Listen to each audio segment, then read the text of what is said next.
கர்த்தருடைய வார்த்தைக்கு நேராக கடந்து செல்வோம். அதற்கு முன்னாடி நாம் எடுத்து வாசிக்கலாம். எரேமியா தீர்க்கதரிசன புஸ்தகம் 33ஆம் அதிகாரம் 3ஆம் வசனம்.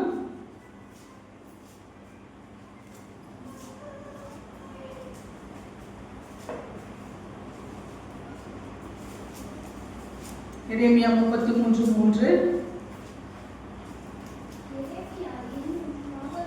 எரேமியா 33:3.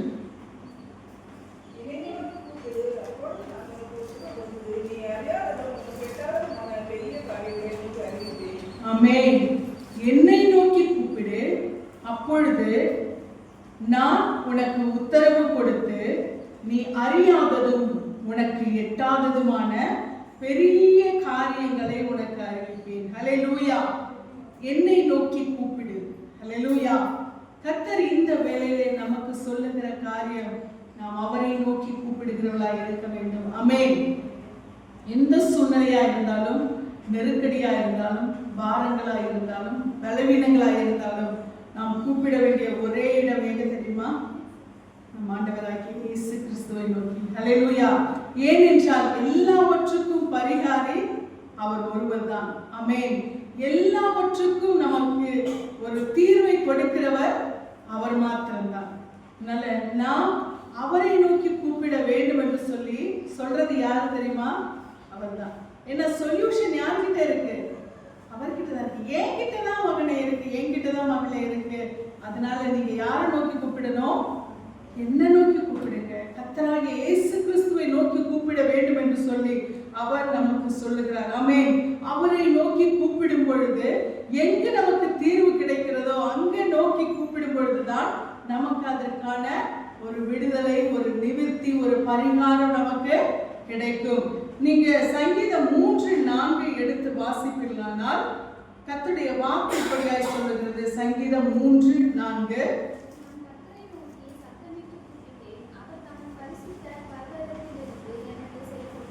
ஆமென். நான் கர்த்தரை நோக்கி சத்தமிட்டு கூப்பிட்டேன், அவர் தமது பரிசுத்த பர்வதத்திலிருந்து எனக்கு செவி கொடுத்தார். ஹல்லேலூயா. நான் கர்த்தரை நோக்கி சத்தமிட்டு கூப்பிட்டேன். ஆமென். கர்த்தரை நோக்கி நாம் கூப்பிடும் பொழுது கர்த்தர் நமக்கு என்ன பண்றாராம்? அவருடைய பரிசுத்த பர்வதத்திலிருந்து நமக்கு என்ன பண்றாராம்? செவி கொடுக்கிறார். நாம் தேவனை நோக்கி கூப்பிடும் பொழுது ஒரு காரியம், ஒரு சூழ்நிலை, ஒரு பிரச்சனை நம்ம என்ன பண்றோம்? ஒரு ஆபத்து அப்படின்னு சொல்லுவோம். நம்ம என்ன பண்ணுவோம்? மெதுவா காப்பாத்துங்க அப்படின்னா சொல்லுவோம் இல்ல? எப்படி சொல்லுவோம்? ஐயோ காப்பாத்துங்க காப்பாத்துங்க சொல்லுவோம் இல்லையா? சத்தமா கூப்பிட்டாதான் என்ன கேக்குது? பதில் கிடைக்கும். அப்போ நாம கர்த்தரை நோக்கி கூப்பிடும் பொழுது எப்படி கூப்பிடணுமா? சத்தமிட்டு. அப்படின்னு சொன்னா நம்ம வீட்டுக்குள்ள உட்கார்ந்துகிட்டு சத்தமா கூப்பிடுறது இல்ல. அறை கதவை தாழிட்டு நம்ம என்ன செய்யணுமா? அவரை சத்தமிட்டு கூப்பிட வேண்டும். அவருடைய சமூகத்துல வரும் பொழுது அவர் எப்படி கூப்பிடணுமா? சத்தமிட்டு கூப்பிடணுமா? ஹல்லேலூயா. கர்த்தாவே, நீர் எனக்கு சகாய, நீர் எனக்கு பலன், நீர் எனக்கு கேடகம் என்று சொல்லி அவர் சமூகத்துல வந்து நம்ம எப்படி கூப்பிடணுமா? சத்தமாய், மௌனமாய் அவரை ஆராதிக்க கூடாது, மௌனமாய் அவரை கூப்பிடக்கூடாது. எப்படி கூப்பிடணுமா? சத்தமிட்டு கூப்பிட வேண்டும். ஏனென்றால் கர்த்தர் காது கேளாதவர் அல்ல. நாம உள்ளத்துல ஜெபிச்சா கூட அவருக்கு என்ன பண்ணோம்? கேட்கும். ஆனால் நாம் சத்தமிட்டு கூப்பிடும் பொழுது நமக்கு நெருக்கடி கொடுக்கிறான் தெரியுமா ஒருத்தன்? ஹல்லேலூயா. அவன் காதுகளுக்கு கேட்க வேண்டும், பிசாசின் காதுகளுக்கு அது கேட்க வேண்டும். நாம் நெருக்கத்தின் மத்தியிலும் கர்த்தரை நோக்கி கூப்பிடுகிறோம், நாம் இக்கட்டின் மத்தியிலும் கர்த்தரை நோக்கி கூப்பிடுகிறோம், நாம் பாரத்தின் மத்தியிலும் கர்த்தரை நோக்கி கூப்பிடுகிறோம். இவர்களுக்கு பிரச்சனையும் பாரத்தையும் நெருக்கத்தையும் நாம கொடுத்தா இவர்கள் என்ன பண்ணுவாங்க? அப்படியே முடங்கி அடங்கி ஒரு மூலையில உட்கார்ந்துருவாங்க. அப்படின்னு சொல்லிதானே பிசாசு நமக்கு நெருக்கடி கொடுக்கிறான் இல்லையா? அப்படின்னு சொல்லிதானே பிசாசு நமக்கு வேதனைகளை கொடுக்கிறான், பாரத்தை கொடுக்கிறான். அப்ப நாம எப்படி கூப்பிடணுமா? சத்தமிட்டு கூப்பிட வேண்டும். அவர் தம்முடைய பர்வதத்திலிருந்து, ஹல்லேலூயா, அவர் பரலோகத்திலிருந்து நமக்கு என்ன செய்கிறார்? அவர் ஒத்தாசை நமக்கு அனுப்புவார். எவ்வளவு தூரத்துல இருந்தாலும் நம்முடைய இருதயம் கர்த்தருக்குள்ளாய், அந்த ஃப்ரீக்வன்சி நமக்கு கர்த்தருக்குள்ளாய் இருக்கும் பொழுது அது நமக்கு எந்த விதத்திலுமே, நம்ம மெதுவா கூப்பிட்டா கூட அவருக்கு என்ன செய்கிறது? அது கேட்குது. அதுல பிரச்சனை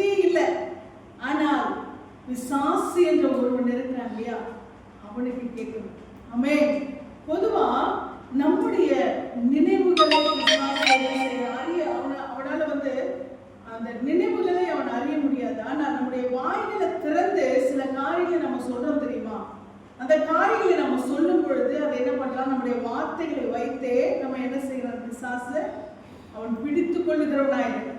ஆமென். நம்முடைய வார்த்தைகளை அவன் பிடித்துக் கொள்ளுகிறவனாக. ஆனா நம்முடைய நினைவுகளிலே அவன் என்ன செய்யலாம்? ஆண்டவருக்கு விரோதமான காரியங்களை, அவிசுவாசமான சிந்தைகளை அவனால கொடுக்க முடியும். ஆனால் நாம கர்த்தருக்கு நாம என்ன நினைக்கிறோம் என்ற காரியத்தை அவனால என்ன செய்ய முடியாது? அறிந்து கொள்ள முடியாது. அதே போல நாம் ஜெபிக்கிற ஜெபங்கள், இதை நாம் வாய்களை திறந்து நாம் விசுவாசத்தோடு கூட நாம் அறிக்கை செய்வது, நெருக்கத்தின் மத்தியிலே நாம் அறிக்கை செய்யும் பொழுது அதை யார் கேட்கிறார்? பிசாசு கேட்கிறார். ஹல்லேலூயா. கர்த்தரும் கேட்கிறாரு, சத்ருவும் கேட்கிறார். ஆமென். நாம் கூப்பிடும் பொழுது சத்ரு அதை கேட்டு என்ன பண்றான்னா, அவன் அந்த நேரத்துல நம்முடைய சூழ்நிலைகளை அவன் பார்க்கும் பொழுது, இவன் இவ்வளவு நெருக்கடியின் மத்தியில, இவ்வளவு போராட்டத்தின் மத்தியில, இவ்வளவு பிரச்சனையின் மத்தியில முடங்கி ஒடுங்கி படுத்து விடுவான்னு பார்த்தா என்ன செய்யறாங்க? சத்தமிட்டு கூப்பிடுறாங்களே, இன்னும் சத்தமிட்டு கூப்பிடுறாங்களே. நீங்க பாத்தீங்கன்னா ஏசப்பா அந்த இஸ்ரவேல் அந்த தேசத்துல எருசலேம் நகரத்தின் வழியாக அவர் என்ன செய்கிறார்? அவர் கடந்து போகும் பொழுது அவர் அந்த பகுதியிலே அவர் கடந்து சென்று கொண்டிருக்கும் பொழுது அங்கே ஒரு குருடன் அவன் என்ன செய்கிறான்? அவன் ஏசப்பா வரான்னு சொல்லி தெரிஞ்சுக்கிட்டு என்ன செய்யறான்? அவன் அங்க அந்த நேரத்துல அவன் சத்தமிட்டு கூப்பிடுறான். அவன் என்ன செய்யறான்? அவன் கூப்பிடுறான், தாவீதின் குமாரனே எனக்கு இறங்கும் என்று சொல்லும் பொழுது, அப்ப என்ன செய்யறாங்க? அந்த பகுதியில இருக்கவங்களா, அந்த பக்கம் போறவங்க என்ன பண்றாங்க? அவனை அடக்குகிறாங்க. அமைதியா இவ்வளவு கூட்டத்துல ஒண்ணு அவர் பார்க்க முடியுமா? நெருக்குதே, ஜன நெருக்கடி இருக்கு. இந்த நெருக்கடியில அவனை கூப்பிடுறதை கேட்க முடியுமா? அமைதியா கட்டாத அப்படின்னு சொல்லி சொல்றாங்க. ஆனா அவன் என்ன பண்றான் தெரியுமா? அவனை எவ்வளவாய் அடக்கினார்களோ அதற்கும் மேலா என்ன பண்றான்? அப்பதான் என்ன பண்றான்? அவன் அதை காட்டிலும் அதிகமாய் அவன் சத்தமிட்டு கூப்பிடுகிறான். ஹல்லேலூயா. தாவீதின் குமாரனே எனக்கு இறங்கும் என்று சொல்லி அவன் கூப்பிடுகிறான். இந்த நாளிலும் கூட பிசாசு நாம் ஆண்டவரை அதிகமாய் நோக்கி கூப்பிடக்கூடாது என்று சொல்லி நமக்கு என்ன பண்ணுவான் தெரியுமா? நெருக்கத்தை உண்டு பண்ணுவான், நெருக்கடிகள் உண்டு பண்ணுவான். நீ கூப்பிடுறதுனால தானே இன்னும் பிரச்சனையை சந்திக்கிற, நீ இன்னும் நெருங்கி போறதுனால தானே நீ பிரச்சனையை சந்திக்கிற. நீ ஆண்டவரை கூப்பிடுறதுனால உனக்கு ஏதாவது தீர்வு கிடைக்குதா? நீ இன்னும் கூப்பிட என்ன ஆகுது? உனக்கு பிரச்சனை தான் அதிகமா இருக்கு. எதுக்கு நீ கூப்பிடுற? அமைதியா உட்காரு, சைலண்டா ஆயிடு, தானான என்ன பண்ணும்? எல்லாம் நடக்கும் அப்படின்னு சொல்லி என்ன பண்ணுவான்? நம்மை அடக்குகிறான், நம்மை ஒடுக்குகிறான். ஆனால் அப்பொழுதுதான் நம்ம என்ன செய்யணும் தெரியுமா? முன்னிலும் அதிகமாய் கூப்பிட வேண்டும். ஆமென். இன்னும் நமக்கு பாரங்களை திணிக்கிறான் பிசாசு. நம்ம நெருக்கடியின் மத்தியில உட்கார்ந்து ஆண்டவரை தேடும் தெரியுமா? அப்போ என்ன பண்றான்? இன்னும் நமக்கு வேதனைகளை, சோதனைகளை, பாரங்களை அதிகமாய் நமக்கு கொண்டு வருகிறான். அப்பதான் நம்ம என்ன பண்ணணும்? முன்னிலும் அதிகமாய் கூப்பிட வேண்டும். அந்த அவன் முன்னிலும் அதிகமாய் கூப்பிடுகிறான். அவனை முடக்க கத்தாத, கூப்பிடாத, அமைதியாக சொல்ல அவன் எப்படி கூப்பிடுறான்? முன்னிலும் அதிகமாய் கூப்பிடுகிறான். நமக்கு தடைகள் வர நமக்கு பாரங்கள் நெருக்க நமக்கு போராட்டங்கள் வர நம்ம இன்னும் அதிகமாக என்ன செய்யணும்? கர்த்தரை தேட வேண்டும். அவன் எதுக்காக இன்னும் அதிகமா பாரத்தை நமக்குள்ள கொடுத்துக்கிறான் பிசாசு? நம்ம என்ன பண்ணுவோம்? என்ன கூப்பிட்டு என்ன பிரயோஜனம்? என்ன தேடி என்ன பிரயோஜனம்? இன்னும் நம்ம என்னத்தை கூப்பிடுறது அப்படின்னு சொல்லிட்டு நம்ம என்ன பண்றோம்? சோர்ந்து போயிடும் இல்லையா? அதுதான் அவனுக்கு தேவை. ஹல்லேலூயா. அதனாலதான் அவன் என்ன பண்றான்? இன்னும் அதிகமாய் பாரங்களை கொடுக்கிறான், இன்னும் அதிகமாய் பிரச்சனைகளை கொடுக்கிறான், இன்னும் அதிகமாய் நமக்கு வேதனைகளை கொண்டு வருகிறான். ஏன்னா அதன் மத்தியிலே நம்ம என்ன பண்ணுவோம்? சோர்ந்து முடங்கி போய்விடும் என்று சொல்லி. ஆனால் ஆண்டவருடைய வார்த்தை சொல்றது சத்தமிட்டு கூப்பிடு. ஹல்லேலூயா. நம்ம என்ன செய்யணுமா? ஆண்டவரை நாம் உரத்த சத்தமாய் கூப்பிட வேண்டும். நான் கர்த்தரை நோக்கி சத்தமிட்டு கூப்பிட்டேன், அவர் தமது பரிசுத்த பர்வதத்திலிருந்து எனக்கு செவி கொடுத்தார். எப்படி தெரியுமா? ஒரு ஈகன ஆண்டவரை தேடணும். இன்னும் அதிகமா எனக்கு நீ பிரச்சனை கொடுக்குற பிசாசே, நான் இன்னும் அதிகமா தேடுவேன். எனக்கு நீ போராட்டங்களை இந்த சத்தமிட்டு கூப்பிடு என்று சொல்லுகிறது என்னன்னு சொன்னா, நாம் இன்னும் அதிகமாய் நாம் ஆண்டவரை நோக்கி தேடுகிறதை குறிப்பிடுகிறது. அல்லேலூயா. இன்னும் அதிகமாய் நம்ம அவரை நோக்கி பார்க்கிறதை கர்த்தர் இங்கே சொல்லி இருக்கிறார். அல்லேலூயா. நமக்கு இன்னும் அதிகமான ஒரு தேடுதல் கர்த்தரிடத்தில் வர வேண்டும். அப்ப இங்கே பார்க்கும் பொழுது நான் சத்தமிட்டு கூப்பிட்டேன், அவர் தமது பரிசுத்த பர்வதத்திலிருந்து எனக்கு செவி கொடுத்தார். அல்லேலூயா. தமது பரிசுத்த பர்வதத்திலிருந்து என்ன பண்றார்? நமக்கு அவர் செவி கொடுக்க வல்லவர். சூழ்நிலைகளை பார்த்து நாம் சோர்ந்து போகாதபடி, நெருக்கடிகளை, பாரங்களை, பிரச்சனைகளை பார்த்து நாம் சோர்ந்து போகாதபடி நம்ம என்ன செய்யணும்? கர்த்தரை நோக்கி நாம் இன்னும் அதிகமாய் கூப்பிட வேண்டும். சத்தமிட்டு என்று சொல்லும் பொழுது இன்னும் அதிகமாய், இன்னும் ஃபோர்ஸோடு நம்ம என்ன பண்ணணும்? கர்த்தரை நோக்கி கூப்பிட, இன்னும் உற்சாகத்தோடு கர்த்தரை நோக்கி கூப்பிட வேண்டும். எடுத்து வாசிங்க சங்கீதம் 4:3.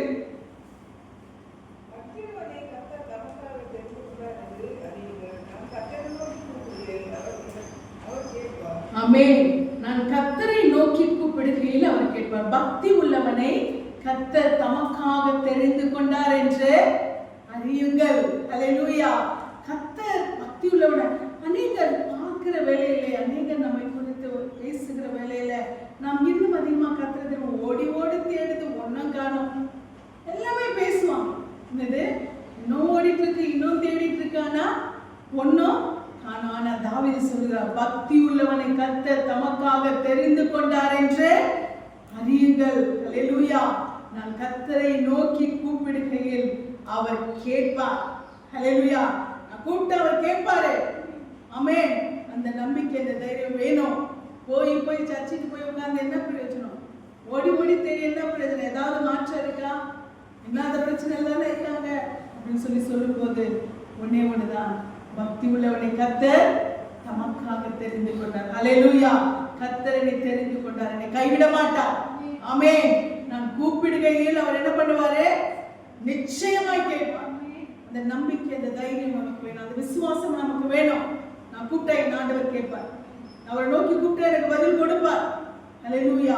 அந்த நம்பிக்கையோடு கூட நாம் கர்த்தரை தேடும் பொழுது நிச்சயமாய் நாம் அதற்கான பதிலை நாம் கர்த்தரிடத்திலே நாம் பெற்றுக்கொள்ளுகிறவர்களாய் இருக்கிறோம். ஆமென். நாம் எனக்கு உண்டான நெருக்கத்திலே என்று சொல்லி இங்கே தேவனுடைய தாசன் சொல்லுகிறார். 18ஆம் அதிகாரம் 6ஆம் வசனத்துல வாசிங்க. 18:6, சங்கீதம் 18:6.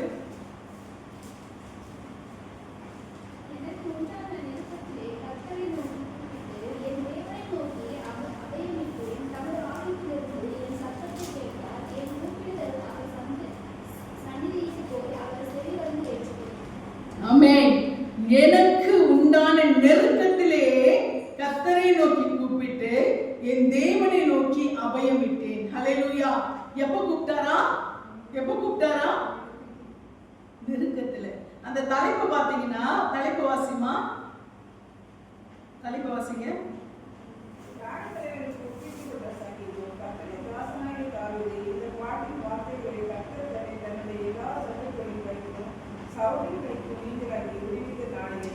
ஆமென். ராகத்தலைவனுக்கு ஒப்புவிக்கப்பட்ட சங்கீதம். கர்த்தருடைய தாசனாகிய தாவீது இந்த பாட்டின் வார்த்தைகளை கர்த்தர் தன்னை தன்னுடைய எல்லா சத்துருக்களின் கைக்கும் சவுலின் கைக்கும் நீங்களாக்கி விடுவித்த நாளிலே ஆடினது. ஹல்லேலூயா. கர்த்தர் தன்னை எல்லா சத்துருக்களின் கைக்கும் சவுலின் கைக்கும் நீங்களாக்கி விடுவித்த நாளிலே பாடுகிறார். ஹல்லேலூயா.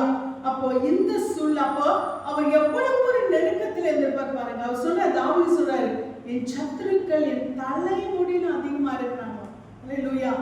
தலைமுடியை விட சத்துருக்கள் எப்படி இருக்காங்களா? அதிகமா இருக்கிறாங்க. காரணம் இல்லாமல் என்னை பகைக்கிறவர்கள் அநேகர் என்று சொல்லுகிறார். உண்மைதானே? ஹல்லேலூயா.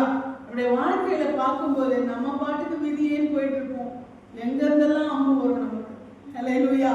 எங்க இருந்தெல்லாம் சதி பண்ணிட்டு இருப்பாங்க, பின்னாடி ரூம் போட்டு சதி போட்டிருப்பாங்க. ஹல்லேலூயா. அப்புறம் பார்த்தா அந்த சதியின் ரிசல்ட் நமக்கு வந்து சேரும். ஹல்லேலூயா. என்ன சத்துருக்கள் சதி செய்தாலும் நம்மை விடுவிக்க நம்முடைய தேவன் இருக்கிறார். நம்முடைய முதுகுக்கு பின்பாக குத்துகிறதற்கும் நம்ம நெஞ்சில குத்துகிறதற்கும் ஆயத்தமாய் சத்துருக்களை ஏற்படுத்தினார், பிசாசு ஏற்படுத்தினாலும் நமக்கு கர்த்தர் துணையா இருக்கிறார். ஹல்லேலூயா.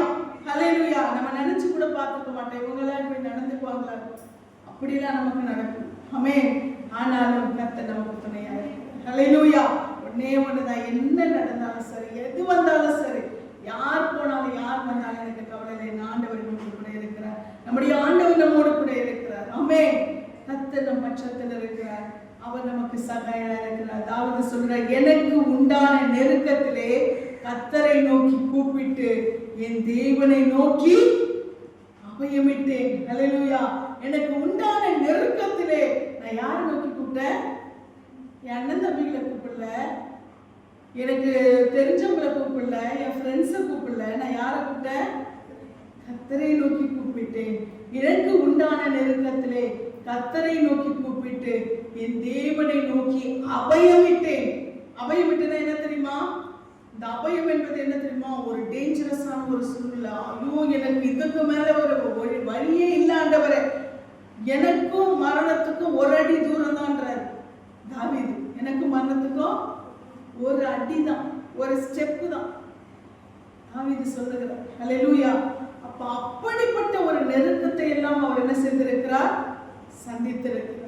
அப்படிப்பட்ட நெருக்கத்திலே அவர் சொல்லுகிறார், எனக்கு உண்டான நெருக்கத்திலே நான் கர்த்தரை நோக்கி கூப்பிட்டு என் தேவனை நோக்கி அபயமிட்டேன். ஹல்லேலூயா. ஒரு அபாய குரல் இல்லையா, அந்த மாதிரி ஐயோ காப்பாத்துங்கன்னு சொல்லுவாங்கல்ல, அந்த மாதிரி ஆண்டவரே என்னை காப்பாத்துங்க, ஆண்டவரே என்னை காப்பாத்துங்கன்னு சொல்லி அவர் யாரை நோக்கி கூப்பிடுகிறார்?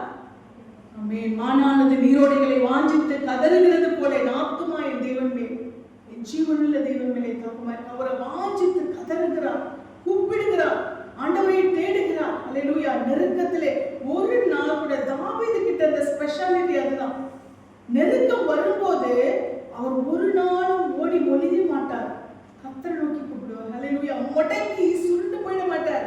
அந்த நேரத்துல இன்னும் அதிகமாக ஆண்டவரை தேடுகிறவரா இருப்பார். நீங்க பாத்தீங்கன்னா சங்கீதத்துல பல விதத்துல தாவீது பல நேரங்களில் ஆண்டவரை நோக்கி புலம்புகிறதை, ஆண்டவரை நோக்கி கூப்பிடுகிறதை நாம் பார்ப்போம். நான் கூப்பிடும் தேவனே, நீர் ஏன் மௌனமாக இருக்கிறீர்?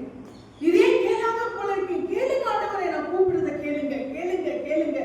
அவர் கேட்கிறது போல இல்லைன்னா கூட இவர் என்ன பண்ற? ஆண்டவரை அலட்டுகிறார். ஆண்டவர் கேளாதவர் அல்ல, நாம் எப்படியாய் ஆண்டவரை நோக்கி கூப்பிடுகிறோம் என்று சொல்லி ஆண்டவர் நம்மை நோக்கி பார்க்கிறார். ஹல்லேலூயா. அப்ப ஆண்டவரை நாம் நோக்கி கூப்பிடும் பொழுது எந்த நெருக்கமாக இருந்தாலும், தாவீதை போல அவ்வளவு நெருக்கத்தை நாம் சந்தித்திருப்போமா என்று தெரியாது. ஏன் தாவீது தன்னுடைய சங்கீதத்தில் இப்படியா இந்த நெருக்கத்திலே கர்த்தரை நோக்கி கூப்பிடுகிற காரியங்களை வெளிப்படுத்திருக்கிறார் என்று சொன்னால், அவர் அவ்வளவாய் சந்தித்திருக்கிறார். இதெல்லாம் நமக்கு என்னது? ஒரு எக்ஸாம்பிள். நம்முடைய ஒரு நெருக்கத்திலே ஹல்லேலூயா நம் ஆண்டவரை நோக்கி கூப்பிட வேண்டும் என்று சொல்லி இயேசு கிறிஸ்துவை எடுத்துக்கோங்க. கெத்செமனே தோட்டத்துல அவர் மரண வியாகுலப்படுகிறார். அவர் வியர்வையின் பெருந்துளிகள் என்னவா வருகிறது? ரத்தமாய் வெளிப்படுகிறது. அந்த நரம்பு, அந்த நர்வஸ் ஆகுது அவருக்கு, அந்த டிப்ரெஷன் அவருக்கு என்ன ஆகுது? அந்த நரம்பு வெடித்து வியர்வை துளிகளிலே என்ன வருது? வியர்வை துளிகள் வர வேண்டிய அந்த துவாரத்துல இருந்து என்ன வருது? நெற்றியில ரத்தத்தின் பெருந்துளிகள் வெளிப்படுகிறது. ஹல்லேலூயா. அந்த அளவுக்கு ஆண்டவருக்கு என்ன இருந்தது? டிப்ரெஷன். அந்த நேரத்துல அவர் நோக்கி கூப்பிடுகிறார், இதாவே எங்க பாத்திரவினை விட்டு நீங்க கூடுமானால் நீங்கும்படி செய்யும். அவரும் கூட என்ன செய்கிறார்? அந்த வியாகுலத்தை பார்த்திருக்கிறார். இந்த மரண பயம், மரண திகிலை அவர் சந்தித்திருக்கிறார். அந்த நேரத்தில் அவர் யாரை கூப்பிடுறாரு தெரியுமா? யாரை கூப்பிடுறாரு? இதாவை நோக்கி கூப்பிடுறாரு. இதெல்லாம் நமக்கு ஒரு முன்மாதிரி. ஹல்லேலூயா. ஜீவனை விட போகிறார் கல்வாரி சிலுவையில. அந்த நேரத்தில் கூப்பிடுற, என் தேவனே, என் தேவனே, ஏன் என்னை கைவிட்டு? அங்கே என்ன பண்றாரு? அவர் கூப்பிடுகிற ஒரே குரல் யார் தெரியுமா? தேவனை நோக்கினார். ஆமென். இதெல்லாமே நமக்கு ஆண்டவர், நமக்கு இயேசு கிறிஸ்துவை நமக்கு வெளிப்படுத்துற ஒரு காரியம். நாம் நெருக்கத்திலே யாரை நோக்கி கூப்பிடுகிறோம்? யாரை தேடுறோம்? அவங்களை கூப்பிடுங்கப்பா, அவங்கள வர வைங்கப்பா, அவங்க வந்தா கொஞ்சம் பேசுவாங்க. இவங்க கூப்பிடுங்கப்பா, இவங்க வந்தா கொஞ்சம் நல்லா இருக்கும், இவங்க வந்தா கொஞ்சம் சப்போர்ட்டிவா இருக்கும். ஹல்லேலூயா. யாருமே இல்லை என்றாலும் என் ஆண்டவர் என்னோடு கூட இருக்கிறார். ஆமென். எல்லாமே கைவிட்டாலும் என் கர்த்தர் என்னோடு கூட இருக்கிறார். இந்த நம்பிக்கை நமக்கு இருக்குமானால் நிச்சயமாய் நாம் விடுவிக்கப்படுவோம். தாவீது அதை தெளிவாய் சொல்லுகிறார். எனக்கு உண்டான நெருக்கத்திலே கர்த்தரை நோக்கி கூப்பிட்டு என் தேவனை நோக்கி அபயமிட்டேன். தமது ஆலயத்தில் இருந்து என் சத்தத்தை கேட்டார். என் கூப்பிடுதல் அவர் சந்நிதியில் போய் அவர் செவிகளில் ஏறிற்று. ஹல்லேலூயா. தமது ஆலயத்தில் என்ன பண்றாரா? அவர் என் சத்தத்தை கேட்டார். ஆமென். அவர் ஆலயத்திலிருந்து என்ன பண்றாரு? என் சத்தத்தை கேட்டார். ஆலயத்திலிருந்து தான் அவர் பரலோகத்துல ஒரு ஆலயம் இருக்கு தெரியுமா? ஹல்லேலூயா. ஆண்டவருடைய அந்த மகிமை தங்கின அந்த வாசஸ்தலம். ஹல்லேலூயா. நம்ம எல்லாரும் ஒருமித்து அங்க சேர்ந்து என்ன பண்ண போறோம்? அவருடைய மகிமையாய் நாம் ஆராதிக்க போகிறோம். ஹல்லேலூயா. அந்த ஆலயத்திலிருந்து அவர் என்ன செய்கிறார்? செய்கிறாராம்? நம்முடைய சத்தத்தை கேட்பவராய் இருக்கிறார். அல்லேலூயா. நம்முடைய கூப்பிடுதல் அவர் சந்நிதியில் போய் நிச்சயமாய் அவர் செவி சாய்த்து பதில் கொடுக்க வல்லவராய் இருக்கிறார். அல்லேலூயா. 55:17 நீங்க வாசிப்பீங்களா? சங்கீதம் 55:17.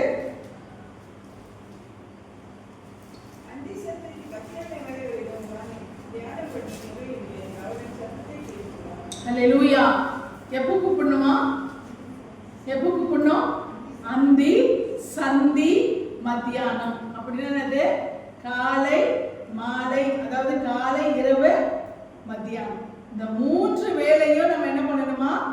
கர்த்தரை நோக்கி கூப்பிட வேண்டும். ஆண்டவருடைய வசனம் தெளிவாய் நமக்கு சொல்லுகிறது. நாம் வாசித்த பிரகாரமாய் அந்தி, சந்தி, மத்தியான வேளைகளிலும் நான் தியானம் பண்ணி முறையிடுவேன். அவர் என் சத்தத்தை கேட்பார். ஆமென். எத்தனை பேர் 3 வேளை ஜெபிக்கிறீங்க? 2 வேளை ஜெபிக்கிறீங்க. 3 வேளை, அதாவது வேதம் என்ன சொல்லுது? அந்தி, சந்தி, மத்தியான வேளையில, காலை, இரவு, மத்தியானம் 3 வேளை நம்ம என்ன பண்ணணுமா? கர்த்தரை நோக்கி ஜெபிக்க வேண்டும். நமக்கு அந்த 3 வேளை என்று சொல்லி அழகா வகுத்திருக்கு பாருங்க. நம்ம உண்கிறதற்கு இல்லையா, நம்ம எப்படி ஆகாரத்தை நம்ம உட்கொள்கிறோமோ அதே போல நம்ம கர்த்தரை தேடுகிறதிலும் இந்த 3 நேரம் நம்ம என்ன பண்ணணுமா? கர்த்தரை நாம் தேடுகிறவர்களாக இருக்க வேண்டும். நீங்க வேதத்துல ஒரு பெரிய உதாரணம் வேதத்திலே போட்டிருக்கு. யார் சொல்லுங்க? 3 வேளை யார் தேடினா சொல்லுங்க பார்க்கலாம். யாரு 3 வேளை? 3 வேளை யார் தேடினார் ஆண்டவரை? தானியேல். அல்லேலூயா. தானியேல் 6ஆம் அதிகாரம் 10ஆம் வசனத்தை வாசிங்க.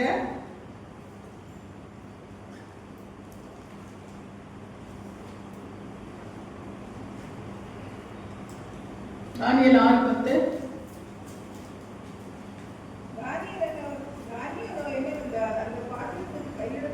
பத்திரத்தில் தானியேலோ என்றால் அந்த பத்திரத்துக்கு கையெழுத்து வைக்கப்பட்டதென்று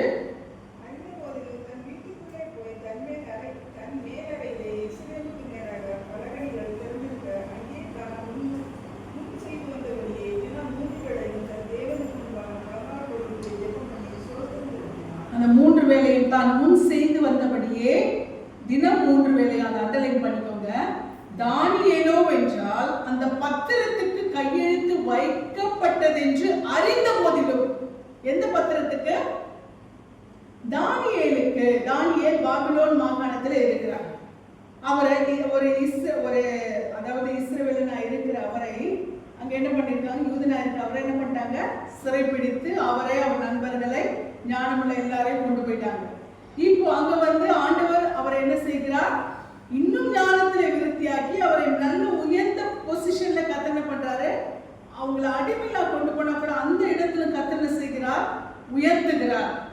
இதை பார்க்கிற அந்த தேசத்தில் இருக்கிற அந்த பிரதானிகள், தேசாதிபதிகள், இவர்கள்லாம் என்ன பண்றாங்க? 4ஆம் வசனத்துல வாசிச்சீங்கன்னா 6:4 அதே அதிகாரம் 6:4.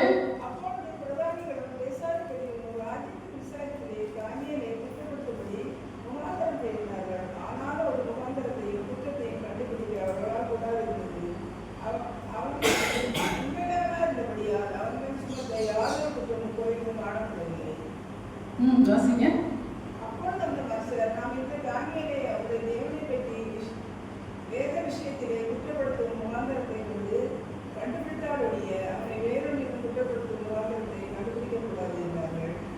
இப்ப என்ன பண்றாங்கன்னு சொன்னா, இந்த பிரதானிகள் தானியேல் மேல் பொறாமை கொண்டு தானியேலுடைய வளர்ச்சியை பிடிக்காம எங்கொந்தோ அடிமையா இங்க என்ன பண்றான்? தேசத்துக்கு இவ்வளவு பெரிய பதவியில உட்கார்ந்துட்டானே, நம்மளாம் கீழே தள்ளிட்டான், இவனை இப்படியே விட்டா சரிப்பட்டு வராது, இவனை குற்றப்படுத்தணும் அப்படின்னு பார்த்தா ஒரு காரணமுமே இல்ல. குற்றப்படுத்துறதுக்கு ஒரு முகாந்திரமும் அவன் மீது, தானியேல் மீது இல்ல. என்ன பண்றது? ராஜா அதை பண்ணிட்டா இதை பண்ணிட்டா சொன்னா ஒரு குற்றமும் இல்லை. அப்போ என்ன செய்யறான்னு சொன்னால் அவன் தேவனை தேடுகிறான் தெரியுமா? அந்த விஷயத்தை வச்சு அவன் என்ன பண்ணணும்? குற்றப்படுத்த வேண்டும். அல்லேலூயா. அநேகர் நீங்க ஒழுங்காதான் தேவனை தேடிட்டு இருக்கீங்க, ஆனால் நம்மை தேவையில்லாமல் என்ன செய்வாங்க, குற்றப்படுத்துவதா இருப்பாங்க. இங்க பாத்தீங்கன்னா தேவனை தேடுகிற விஷயத்திலே அவனை குற்றப்படுத்த வேண்டும் என்று சொல்லி நேரா ராஜா கிட்ட போய் அவங்க என்ன பண்றாங்க, ராஜா 30 நாள் வரைக்கும் நீங்க இந்த பெரிய இந்த பாபிலோனுக்கே நீங்க யாரு, பெரிய ராஜா, உங்களை என்ன பண்ணணும், உங்களுக்குன்னு ஒரு கணம் இருக்கு இல்லையா, உங்களுக்குன்னு ஒரு மகிமை இருக்கு இல்லையா, அப்போ 30 நாளும் என்ன பண்ணணும், உங்களை என்ன பண்ணணும், தேடணும். எல்லாரும் 30 நாள் வரையில் உண்மை தவிர ராஜாவை உங்களை தவிர என்ன பண்ணக்கூடாது, வேற யாரையும் என்ன பண்ணக்கூடாது, சேவிக்க கூடாது, யாரையும் சேவிக்க கூடாது. அதுக்கு நீங்க தான் கட்டளை போடணும். அப்ப ராஜா ஆஹா ஓஹோன்னு புகழ்ந்து, ராஜா நீங்க தான் பெரியார், நீங்க தான் அப்படி இப்படி, நாங்கெல்லாம் அப்படிதான் உங்களை கனப்படுத்த போறோம், அதனால எல்லாருமே அதெல்லாம் செய்யணும்னு சொன்னா எப்படி இருக்கும்? ராஜாவுக்கு என்ன இருக்கும், நமக்கு இவ்வளவு மெரிட் கொடுக்குறாங்க, நம்மளை சேவிக்கணும், 30 நாள் நம்மளை தான் வணங்கணும் அப்படின்னு சொன்னா எந்த ராஜா ஒத்துக்க மாட்டான் இல்லையா? அப்ப இதுக்கு நீங்க என்ன பண்ணணும், அப்படி யாராவது செய்யலைன்னா அவங்களை நீங்க என்ன பண்ணணும், கொன்று போடணும் அப்படின்னு சொல்லிட்டு இவங்க என்ன பண்றாங்க, இந்த காரியத்துக்காக ராஜாவிடத்திலே உத்தரவு வாங்கி கொண்டார்கள். அதற்கு ராஜா என்ன பண்றாரு, அந்த பத்திரத்திலே ராஜா என்ன பண்ணிட்டாரு, அந்த ஆணையிலே ராஜா கையெழுத்து விட்டு விட்டார்.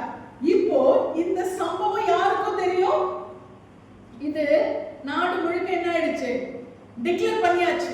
இந்த சம்பவம், இந்த காரியத்தை நாடு முழுவதும் 30 நாளும் ராஜாவை மட்டும் தான் சேவிக்கணும், யாரும் எந்த காரியத்தையும் வணங்கக்கூடாது அப்படின்னு சொல்லிட்டு டிக்ளேர் பண்ணியாச்சு. இது என்ன ஆச்சு, நாடு முழுவதும் போய்விட்டது, இந்த அறிக்கை போயிடுச்சு. தானியேலுக்கு தெரியாம இருக்குமா, தெரியும் இல்லையா, தானியேலுக்கும் இந்த அறிக்கை வந்து விட்டது. இப்போ தானியேல் என்ன செய்கிறார் என்று சொன்னால், தானியேலோ என்றால் அந்த பத்திரத்துக்கு கையெழுத்து வைக்கப்பட்டது என்று அறிந்த போதிலும், இதுலதான் நம்ம முக்கியமா பார்க்கணும், நம்ம என்ன செய்வோம், இந்த மாதிரி ஒரு காரியம் வந்து யாரும் என்ன பண்ணக்கூடாது, 30 நாளைக்கே சர்ச்சுக்கே போகக்கூடாது, சர்ச்செல்லாம் பூட்டிடுங்க, எல்லாம் என்ன பண்ணணும், லைவா என்ன பண்ணணும், ஆட்சியாளர்கள் தான் நம்ம என்ன பண்ணணும், வணங்கணும். இப்படி வந்துச்சு நம்ம என்ன பண்ணுவோம், செய்வோமா, சர்ச்சாவது மண்ணாவது, யாரும் தலையை கொடுக்கிறது இல்லையா? ஆனால் தானியேல் அதை கேள்விப்பட்ட பிறகு என்ன செய்கிறார், அதை கேள்விப்பட்ட பிறகுதான் என்ன பண்றாரு, அவர் வழக்கமாய் செய்து வந்த பிரகாரமாய் அந்த பத்திரத்துக்கு கையெழுத்து வைக்கப்பட்டது என்று அறிந்த போதிலும் தன் வீட்டுக்குள்ளே போய் என்ன செய்கிறாராம், தன் மேல் அறையிலே எருசலேமுக்கு நேராக பலகணிகள் திறந்திருக்க, அதை மூடிட்டு கூட இல்ல, ஜன்னல மூடிட்டு கூட இல்ல, திறந்திருக்க, நான் என் தேவனை ஆராதிக்கிறத பாருங்க நல்லா. ஏன் எருசலேமுக்கு நேராக அவர் பலகணிகள் திறந்திருக்க ஆராதிக்கிறான்னு சொன்னால், எருசலேம்ல தேவாலயம் இருக்கு இல்லையா, தானியேல் எங்க இருக்கிறாரு, பாபிலோன்ல இருக்கிறாரு. அவர் அங்க போய் ஆண்டவர் என்ன பண்ண முடியாது, ஆராதிக்க முடியாது. அதனால எருசலேம் டைரக்ஷன்ல என்ன பண்றாரு, ஜன்னலை திறந்து வச்சுட்டு அவர் அங்கே அந்த டைரக்ஷன்ல என்ன பண்ண, தேவாலயத்துக்கு நேராக ஆண்டவரை தேடுகிறார். அல்லேலூயா. அப்ப எருசலேம் தேவாலயத்துக்கு நேராக இந்த பலகணிகள் திறந்திருக்க, அவனுங்க பாக்குறத பத்தி அவர் கவலைப்படல, அவன் கதவை அடைச்சிட்டு கூட அவர் ஜெபம் பண்ணல. அவர் என்ன இருந்தாலுமே ஆண்டவரை நான் தைரியமாய் ஆராதிப்பேன், அந்த விசுவாசம், அந்த நம்பிக்கை, அந்த நிச்சயம் என்ன சூழ்நிலை வந்தாலும் சார், அவர் பலகணிகள் திறந்திருக்க தான் முன் செய்து வந்தபடி எப்படி கூப்பிடுறாரு, 3 வேளை முன் செய்து வந்தபடியா. அதுக்கு முன்னாடி என்ன பண்ணிருக்கிறாரு, அதுக்கு முன்னாடியோ சொல்லுங்களேன், தூக்க கலக்கத்துல இருக்கிறதுல தெளிவாக 3 வேளையும் என்ன செய்யறாரா, 3 வேளையும் அவர் என்ன செய்கிறார், ஜெபிக்கிறார். அல்லேலூயா. முன் செய்து வந்தபடி அப்போ ரொட்டீனா அந்த பழக்கத்தை வச்சிருக்கிறார். இன்னைக்கு சொல்லாமா, நான் இனி 3 வேளையுமே தேவனை தேடுவேன். அல்லேலூயா. 3 வேளையும் அவரை நோக்கி நான் கூப்பிடுவேன். அல்லேலூயா. நம்ம எந்த சூழ்நிலை தான் சரி, நீங்க பாத்தீங்கன்னா நம்முடைய வேறொரு மார்க்கத்தை சேர்ந்த சகோதரர்கள் பாத்தீங்கன்னா, அவங்க வேலை செய்யற இடத்துல இந்த தொழுகையை வச்சிருப்பாங்க. அந்த தொழுகிற இடத்தை அவங்க அங்க கம்பல்சரி அவங்க கேட்பாங்க. அந்த டைம் அவங்க அந்த 5 வேளையும் போய் என்ன பண்ணுவாங்க, தொழுது கொண்டு வருவாங்க. என் வேலை இருந்தாலும் சரி, எந்த சூழ்நிலை இருந்தாலும் சரி, தேவனை நான் தொழுது கொள்கிறேன், என்னுடைய நம்பிக்கையை நான் விட மாட்டேன். அவங்க அந்த நம்பிக்கையில என்ன பண்றாங்க, எந்த இடத்துல இருந்தாலும் அந்த 5 வேளையும் அவங்க என்ன செய்கிறாங்க, தொழுகிறாங்க. நமக்கு 3 வேலை தானே, அல்லேலூயா. நாம் 3 வேளையும் கர்த்தரை தேடும் பொழுது கர்த்தர் நிச்சயமாய் நமக்கு பதில் கொடுக்க வல்லவராய் இருக்கிறார். அல்லேலூயா. அவன் தான் முன் செய்து வந்தபடியே தினம் 3 வேளையும் தன் தேவனுக்கு முன்பாக முழங்கால் படியிட்டு ஜெபம் பண்ணி ஸ்தோத்திரம் செலுத்தினான். இதை யார் பார்க்கிறது? சத்துருக்கள் பார்க்கறாங்க. இதுதான் அவங்க குற்றப்படுத்துறன்னு நினைச்சாங்க, அவங்க பார்க்கறாங்க. 13ஆம் வசனம் வாசிங்க.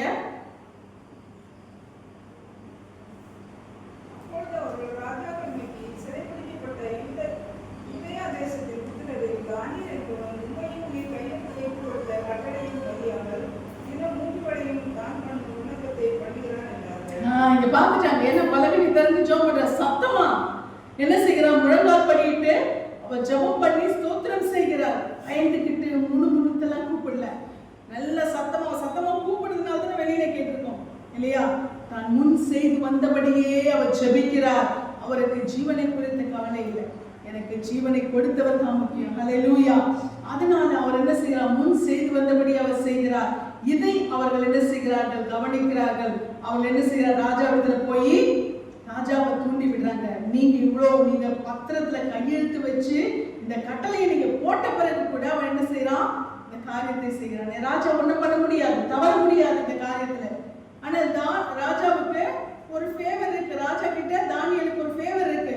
ஆனால் சட்டத்தை போட்டது யாரு? ராஜா. அதை மாற்ற முடியாது. அப்ப ராஜா என்ன செய்கிறார்? துக்கத்தோடு கூட என்ன செய்கிறார்? இந்த காரியத்தை அவர் செயல்படுத்துகிறார். தானியேலை சிங்கக்கபிலே போடுகிறதற்கான அந்த காரியத்தை, அந்த உத்தரவை அவர் பிறப்பிக்கிறார். அவரை ஃபோர்ஸ் பண்றாங்க. அப்ப அவர் என்ன பண்றாரு? உத்தரவை பிறப்பிக்கிறார். 20ஆம் வசனம் 6:20.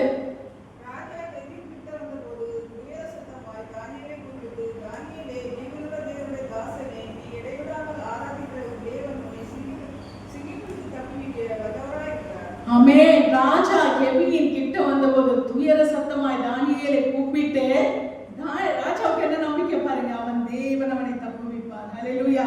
அவர் என்ன டெஸ்டிமனி கொடுக்கிறார் அந்த ராஜா? தானியேலே, ஜீவனுள்ள தேவனுடைய தாசனே. ஹல்லேலூயா. ராஜா யாரு? ஒரு கல்தேய ராஜா, பிரஜாதி ராஜா, பாபிலோன் தேசத்து ராஜா. ஆனால் அவர் சொல்லுகிற அறிக்கை என்ன தெரியுமா?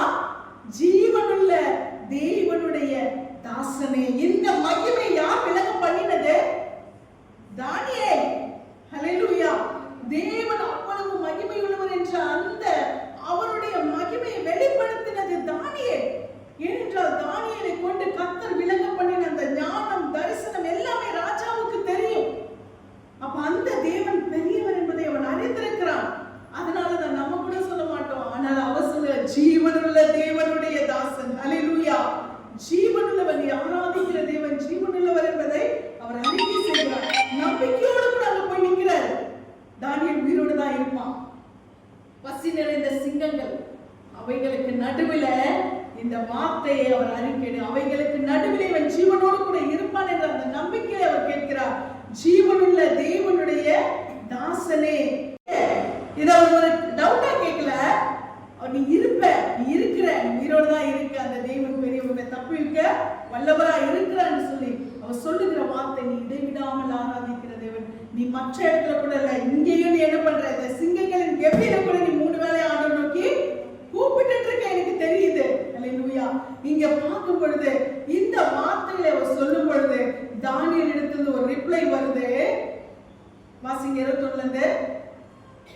அப்பொழுது தானியேல்,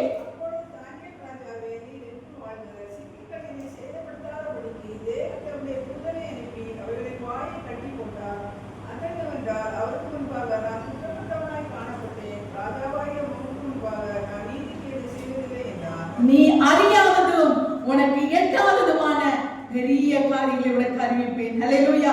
என்னை நோக்கி கூப்பிடு, அப்பொழுது நான் உனக்கு உத்தரவு கொடுத்து நீ அறியாததும் உனக்கு எட்டாததுமான பெரிய காரியங்களை அறிவிப்பேன். ஹல்லேலூயா. சிங்கங்களின் வாய்க்கு முன்ன நான் தப்புவிப்பேன். ஹல்லேலூயா. பசி நிறைந்த சிங்கங்கள். ஹல்லேலூயா. ஒரு காரியத்தை நீங்க யோசிச்சு பாத்தீங்கன்னா, சிங்கங்களின் இங்க தானியேல் அதை அறிக்கை எடுக்கிறார் பாருங்க. சிங்கங்கள் என்னை சேதப்படுத்தாதபடிக்கு தேவன் தம்முடைய தூதனை அனுப்பி அவைகளின் வாயை கட்டி போட்டார்.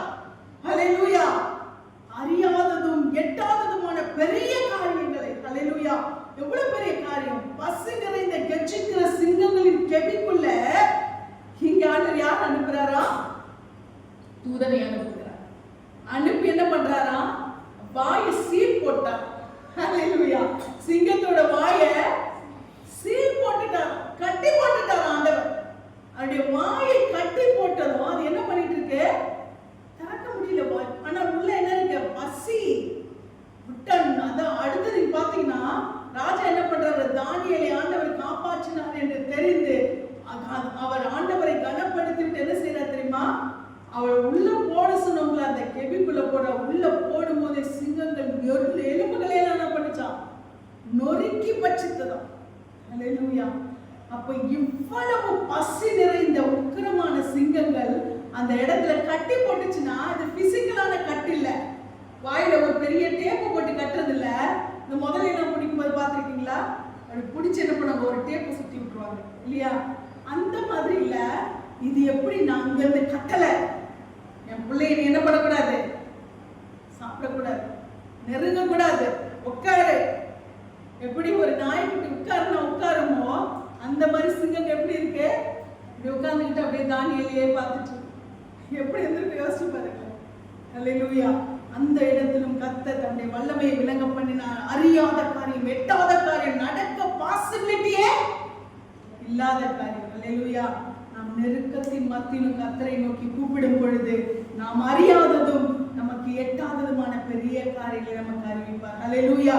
நமக்கு இது வாய்ப்பே கிடையாது, எப்படி நடந்துச்சுன்னு யோசிப்பீங்க. இது சான்ஸே கிடையாது, எப்படி நடந்துச்சு? ஆண்டவரே எனக்கு இதுக்கு ஞானமே கிடையாது. ஆண்டவரே எனக்கு இந்த காரியத்தை செய்ய, ஒருவேளை வேலை செஞ்சுட்டு இருக்கீங்களா? வேலை செய்யற பிள்ளைகள், ஆண்டவரே இதை செய்யறதுக்கு எனக்கு ஞானம் வரல, இதை புரிஞ்சுக்க எனக்கு ஞானம் இல்லை, இந்த காரியத்தை செய்ய ஞானம் இல்லை. படிக்கிற பிள்ளைகள், ஆண்டவரே எனக்கு இதை புரிந்து கொள்ள எனக்கு ஞானம் இல்லை. ஆண்டவர் சொன்ன, நீ அறியாததும் உனக்கு எட்டாததும் பெரிய காரியங்களை உனக்கு அறிவிப்பேன். ஹல்லேலூயா. நீங்க நினைக்கிறதுக்கு மேல உங்களுக்கு ஞானத்தை ஆண்டவர் கொடுப்பார். ஹல்லேலூயா. நீங்க நினைக்கிறதுக்கு மேல காரியங்களை அவர் செயல்படுத்துவார். நீங்க அறியாதது விட்டால் உங்களுக்கு ஒரு காரியத்துல எந்த ஒரு சூழ்நிலையா இருந்தாலும் கர்த்தரை நோக்கி கூப்பிடுங்க. ஹல்லேலூயா. ஒரு சூழ்நிலையா, ஒரு குடும்ப பிரச்சனையா, எதுவா இருந்தாலும் சரி, நீங்க அறியாதது உங்களுக்கு எட்டாததுமான காரியங்களை உங்களுக்கு அறிவிப்பார். ஆண்டவரே இந்த பாரம் என்னை விட்டு எப்ப நீங்க, ஆண்டவரே இந்த கடன் பாரம் எப்ப என்னை விட்டு விலகும்? நீங்கள் அறியாதது உங்களுக்கு எட்டாததுமான பெரிய காரியங்களை உங்களுக்கு அறிவிப்பார். ஹல்லேலூயா. இந்த சுமை என்னை விட்டு எப்ப நீங்கும்? நீங்க அறியாதது உங்களுக்கு எட்டாததுமான பெரிய காரியங்களை உங்களுக்கு அறிவிப்பார். நீங்க ஒன்னே ஒண்ணுதான், கர்த்தரை நோக்கி கூப்பிடுங்க. ஹல்லேலூயா. கர்த்தரை நோக்கி கூப்பிடுங்க. எந்த சூழ்நிலையா, எந்த நெருக்கடியா இருந்தாலும், தானியேலை போல எப்படிப்பட்ட ஒரு நெருக்கடி, எப்படி இந்த அளவுக்கு இல்லையா? நினைச்சு பார்க்க முடியுதா? சிங்கங்களின் கெபிக்குள்ளே இருக்கிறார். பட்சிக்கிற சிங்கங்கள் சுற்றிலுமா இருக்கிறது. ஆனா எப்படி இருக்கு? வாய் கட்டப்பட்டு அப்படியே சாதுவா படுத்து. ஹல்லேலூயா. எப்படிப்பட்ட ஒரு தெய்வம் பாருங்க. ஹல்லேலூயா. அவரை நோக்கி கூப்பிடும் பொழுது நாம் நினைக்கிறதற்கும் வேண்டுகிறதற்கும் அதிகமான பெரிய காரியங்களை அவர் செய்ய வல்லவராயிருக்கிறார். மத்தேயு 7:7 நாம் பார்க்கும் பொழுது, கேளுங்கள் அப்பொழுது உங்களுக்கு கொடுக்கப்படும், தேடுங்கள் கண்டடைவீர்கள், தட்டுங்கள் திறக்கப்படும். ஹல்லேலூயா. அப்ப ஆண்டவருடைய வார்த்தை நாம் அவரை நாம் அவரிடத்துல கேட்கிறவர்களா இருக்க வேண்டும், அவரை தேடுகிறவர்களா இருக்க வேண்டும், அவரை நோக்கி தட்டுகிறவர்களா இருக்க வேண்டும். ஹல்லேலூயா. நாம் சும்மா இருந்தா எதுவுமே என்ன பண்ணாது, நமக்கு நடக்காது. நாம் கர்த்தரை நோக்கி கூப்பிடுகிறவர்களா இருக்கணும். அப்போ நம்ம கேட்டதும் கொடுத்துருவாரா?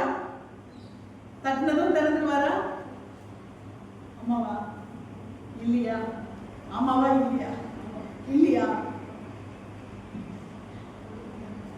ஏன்னா நீங்க யோவான் 15:7 உங்களுக்கு நல்லா தெரிஞ்ச அதிகாரம், நான் நல்லா அடிக்கடி சொன்ன வசனம், நீங்க அப்படியே மெமரியில ஃபீட் பண்ண வேண்டிய வசனம். யோவான் 15:7 ஏற்கனவே நான் சொல்லி அடிக்கடி சொன்ன வார்த்தை. 15:7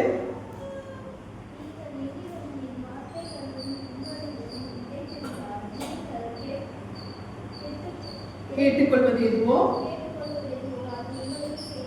ஆமென். நீங்கள் என்னிலும் என் வார்த்தைகள் உங்களிலும் நிலைத்திருந்தால் நீங்கள் கேட்டுக்கொள்வது எதுவோ அது உங்களுக்கு செய்யப்படும். தானியேல் கர்த்தருக்குள்ளாய் நிலைத்திருந்தார், நெருக்கத்தின் மத்தியிலும் நிலைத்திருந்தார், நெருக்கத்தின் மத்தியிலும் கர்த்தரோடு கூட கர்த்தரை தேடுகிறதிலே நிலைத்திருந்தார். சூழ்நிலைகளுக்கு தான் என்ன பண்ணல, அவர் விட்டு கொடுக்கல.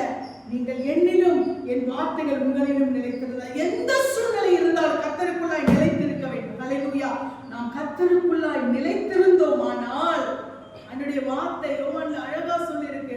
கேளுங்க கொடுப்ப, தட்டுங்க திறப்ப, தேடுங்க காண்பீங்க. ஆனா எப்படி எப்படி எப்படி நீங்கள் என்னிலும் என் வார்த்தைகள் உங்களிலும் நிலைத்திருக்க வேண்டும். ஹல்லேலூயா. நாம் கர்த்தருக்குள் நாம் நிலைத்திருக்கிறவர்களா இருக்கும் பொழுது கர்த்தர் நாம் கேட்கிறது நமக்கு என்ன பண்றாரா? அவர் கொடுக்கிறவரா இருக்க. எந்த சூழ்நிலை வந்தாலும் நாம் கர்த்தருக்குள்ளாய் திட நம்பிக்கையோடு கூட இருக்க வேண்டும், பலனோடு கூட இருக்க வேண்டும். அவருடைய வார்த்தைகளை விடாமல் பற்றிக் கொள்ள வேண்டும். அவருடைய வாக்குத்தத்தங்களை விடாமல் உங்களிலும் நிலைத்திருந்தால் நீங்கள் கேட்டுக்கொள்வது எதுவோ அது உங்களுக்கு செய்யப்படும். ஹல்லேலூயா. அப்ப நாம கர்த்தருக்குள்ளாய் நிலைத்திருக்கிறவர்களாய் இருக்க வேண்டும். கர்த்தரை நோக்கி கூப்பிடுகிறவர்களாய் எப்படி கூப்பிட வேண்டும்? அவருக்குள்ளே உறுதியாய் தரித்திருந்து எந்த சூழ்நிலையிலும் அவரை தேடுகிறதை விடாதபடிக்கு அவரை பற்றிக் கொள்ளவர்களாய் இருக்க வேண்டும். இன்னைக்கு கூட இந்த சூழ்நிலை கூட இந்த கேள்வி எனக்கு வருகிறது. இன்னுமா இன்னுமா அப்படின்ற வார்த்தை இன்னும் கூட எனக்கு இந்த கேள்வியை நான் கேட்டுக்கொண்டுதான் இருக்கு. இந்த கேள்வி எனக்கு நேராய் வந்து கொண்டுதான். இன்னுமா என்ன நினைச்சிருக்கீங்க? இன்னுமா இருக்கீங்க? இன்னுமா இன்னுமா இன்னுமா இந்த மொழி. ஆனாலும் கர்த்தர் கொடுக்கிற பலன், ஹல்லேலூயா, கர்த்தர் கொடுக்கிற நடத்துதல், கர்த்தருடைய வழிநடத்துதல், கர்த்தரை நோக்கி எல்லா சூழ்நிலை அவருக்குள்ளாய் நிலைத்திருப்பது. ஆமென். அவருக்குள்ளாய் நிலைத்திருப்பது. இன்னும் இன்னும் இந்த ஊழியம் இருக்குமான்னு சொல்லி பார்க்கிறவங்க எவ்வளவு பேர் இருக்கிறார், இன்னும் பார்த்து கொண்டு இருக்கிறாங்க. ஆனால் நான் ஒண்ணுதான், ஆண்டவரை நீங்க நடத்தினா நடக்கும், நீங்க திறந்தா அதை ஒருவரை அடைக்க முடியாது இல்லையா? நீங்க மூணா ஒருவரும் அதை திறக்கவும் முடியாது. எல்லாவற்றும் உங்க கையில ஒப்புக்கொடுத்து விட்டு, ஆனால் இருக்கிற அந்த கடைசி பலன் வரைக்கும், இந்த கடைசி அந்த ராணி வரைக்கும் அவருக்குள்ளாய் நிலைத்திருக்க வேண்டும் என்பதுதான். ஆமென். அவருக்குள்ளாய் நிலை நிற்க வேண்டும் என்பதுதான். ஹல்லேலூயா. அப்ப நாம் அவருக்குள்ளாய் நிலைத்திருக்க, நீங்கள் என்னிலும் என் வார்த்தை உங்களிலும் நிலைத்திருந்தால், தானியேலுக்கு உயிரே போகிற அந்த நெருக்கடி வந்த போதிலும் அவர் நிலைத்திருந்தார். ஹல்லேலூயா. கர்த்தர் மகிமையாய் உயர்த்தினார். ஆமென். வேதம் சத்தியம், வேதத்தில் உள்ள சம்பவங்களும் சத்தியம். ஹல்லேலூயா. அதனால நாம் விசுவாசிப்போம், நாம் கர்த்தருக்குள்ளாய் நிலைத்திருப்போம். நிச்சயமாய் கர்த்தர் நம்மை அவருக்குள்ளான பலத்திலே நம்மை நிலைநிற்க வல்லவராய் இருக்கிறார். அதனால நாம் கேட்கிறதுக்கு அவர் கொடுக்க வல்லவராய் இருக்கிறார். நாம் தட்டும் போது திறக்க வல்லவராய் இருக்கிறார். நாம் தேடும் போது அவர் நிச்சயமாய் கண்டறியத்தக்கவராய் இருக்கிறார். ஆனால் எப்பொழுது? அவருக்குள்ளாய் நிலைத்திருக்கும் போது. ஆமென். கர்த்தருக்குள்ளாய் நாம் நிலைத்திருக்கும் பொழுது. ஹல்லேலூயா. கர்த்தருக்குள்ளாய் நாம் நிலைத்திருக்கும் பொழுது அவர் நமக்கு அடைப்பட்ட கதவுகளையும் நமக்கு அவர் திறக்க வல்லவராய் இருக்கிறார். ஹல்லேலூயா. இங்க யாக்கோபு 5:16 வாசிப்பில்லானால், யாக்கோபு 5:16, யாக்கோபு 5:16, அந்த லாஸ்ட் வேர்டு தான் நமக்கு ரொம்ப முக்கியம். லாஸ்ட் சென்டென்ஸ் 5:16 அந்த வசனத்துல லாஸ்ட் சென்டென்ஸ், நீதிமான் செய்யும் ஊக்கமான வேண்டுதல் மிகுந்த பலனுள்ளதாக இருக்கிறது. ஆமென். நீதிமான் செய்யும் ஊக்கமான வேண்டுதல் மிகுந்த பலனுள்ளதாக இருக்கிறது. ஆமென். அப்ப தேவனை நோக்கி ஏதோ ஆண்டவர் நான் நோக்கி கூப்பிட்டேன்ல, நம்பிக்கையோடு கூட கூப்பிடுங்க. ஹல்லேலூயா. கர்த்தரை நோக்கி கூப்பிட்டா அவர் எனக்கு என்ன பண்ணுவாரு? நிச்சயமாய் பதில் கொடுப்பார். ஹல்லேலூயா. நான் கர்த்தரை தேடும் பொழுது அவர் எனக்கு நிச்சயமாய் அவர் கண்டறியத்தக்கதான ஒத்தாசையை அவர் எனக்கு அனுப்புவார். ஹல்லேலூயா. அந்த நம்பிக்கையோடு கூட நாம் கர்த்தரை நோக்கி கூப்பிடும் பொழுது இங்கே நாம் வாசிக்கிறோம், நீதிமான் செய்யும் ஊக்கமான வேண்டுதல். ஹல்லேலூயா. எதிலுமே நம்ம என்ன பண்ணோம்? இன்வால்மெண்டோட நம்ம ஆண்டவரை தேடும் பொழுது என்ன பண்ணுவாராம்? அவர் நிச்சயமாய் நமக்கு பதில் கொடுக்க வல்லவராக. ஊக்கத்தோடு கூட கர்த்தரை தேடுங்க, நம்பிக்கையோடு கூட தேடுங்க. நீங்க எந்த காரியத்துக்காக கர்த்தருடைய சமூகத்துல போறீங்களோ அந்த காரியத்தை கர்த்தர் எனக்கு வாய்க்கப்படும் என்று சொல்லி அந்த விசுவாசத்தின் நிச்சயம். நீதிமான் செய்யும் ஊக்கமான வேண்டுதல், நான் கர்த்தருக்குள்ளாய் அவருடைய பலனுக்குள்ளாய் நான் வாழுகிறேன், அதனால எனக்கு கர்த்தர் பதில் கொடுப்பார். ஹல்லேலூயா. அந்த நம்பிக்கை நமக்கு இருக்குமானால் கர்த்தர் நிச்சயமா நமக்கு எல்லாவற்றையும் நன்மைக்கு எதுவாய் நடத்துவார். நீங்க அதே அதிகாரத்துல அதே 17:18 நீங்க வாசிங்க. 17:18 நான் முடித்துள்ளேன். 5:17-18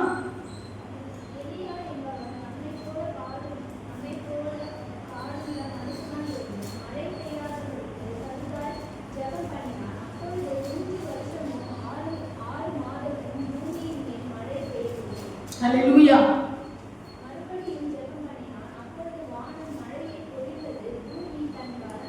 ஆமென். நீதிமான் செய்யும் ஊக்கமான வேண்டுதல் மிகவும் பலனுள்ளதா இருக்கிறது. எப்படின்னா, எலியா என்பவன் நம்மை போல பாடுள்ள மனுஷனா இருந்தும் மழை பெய்யாதபடிக்கு கருத்தாய் ஜெபம் பண்ணினான். அப்பொழுது 3 வருஷமும் 6 மாதமும் பூமியின் மேல் மழை பெய்யவில்லை. 3.5 வருஷம் ஒரு தேசத்துல ஒரு டிராப் தண்ணி கூட மழையா பெய்யல அப்படின்னு சொன்னா எப்படி ஆகும் அந்த தேசம்? அல்லேலூயா. கர்த்தர் யாரை பத்தியும் சில என் தாசன் சொல்லிட்டான். என் தாசன் என்ன பண்ணிட்டான்? என்ன நோக்கி அவன் கருத்தா ஜெபிக்கிறான்.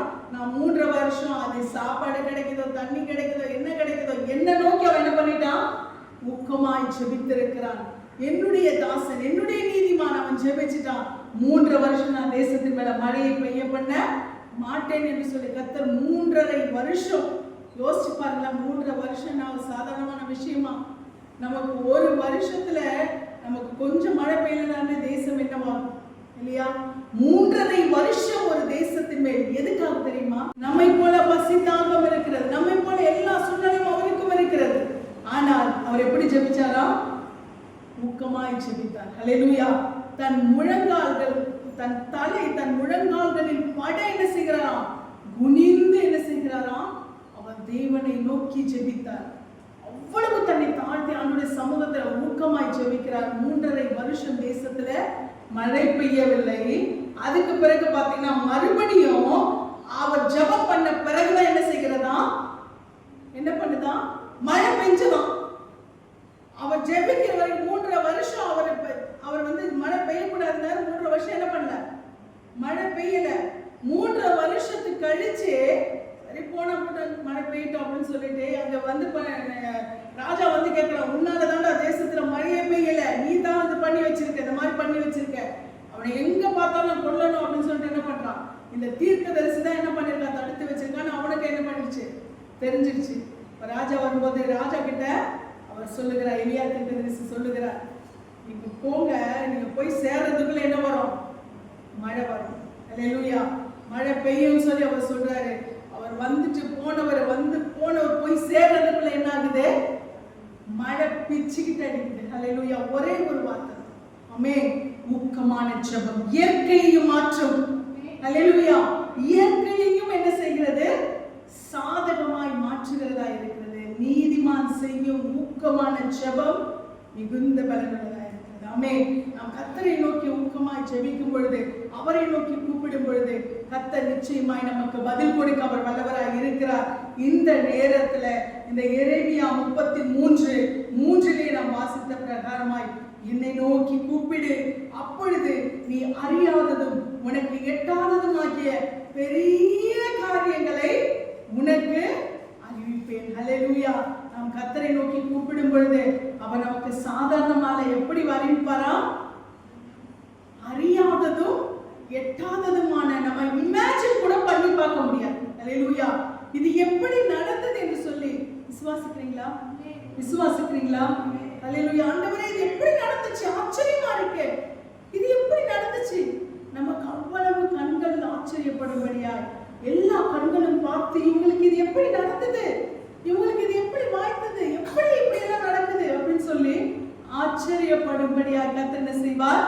நீ அறியாததும் உனக்கு எட்டாததுமான பெரிய காரியங்களை அறிவிப்பார். எப்படி நோக்கி கூப்பிட வேண்டும்? ஊக்கமாய் நோக்கி கூப்பிட வேண்டும். எப்படி கூப்பிட வேண்டும்? அவருக்குள்ளாய் நிலைத்திருந்து, அல்லேலூயா, அவருடைய வார்த்தையிலே நிலைத்திருந்து அந்த வார்த்தைகளை பற்றி கொண்டு நாம் கூப்பிடும் பொழுது கர்த்தருடைய வார்த்தை சொல்லுகிறது, நீ அறியாததும் உனக்கு எட்டாததுமான பெரிய காரியங்களை உனக்கு அறிவிப்பேன். ஹல்லேலூயா.